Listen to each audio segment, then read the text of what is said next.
সময়ের সাথে সাথে একটা সময় মানুষেরও পরিবর্তন হয়, মানুষের মন মানসিকতারও পরিবর্তন হয়।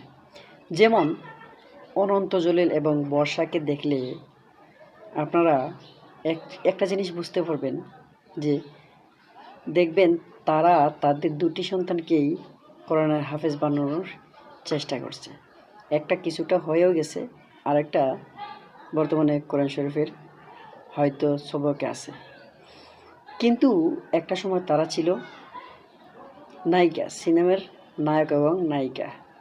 কিন্তু বর্ষা বলছে যে যদি আমি এখন নায়িকা থাকি, তারা যদি বড় হয়ে দেখে যে আমার ছেলেরা যদি বড় হয়, তখন যদি দেখে তার মা একজন নায়িকা, তখন তারা কী ভাববে।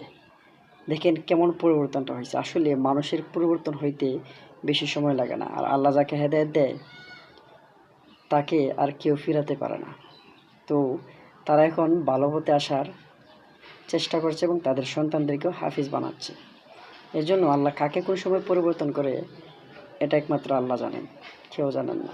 এর জন্য সৎ কাজ করুন, সবসময় ভালো পথে চলার চেষ্টা করুন।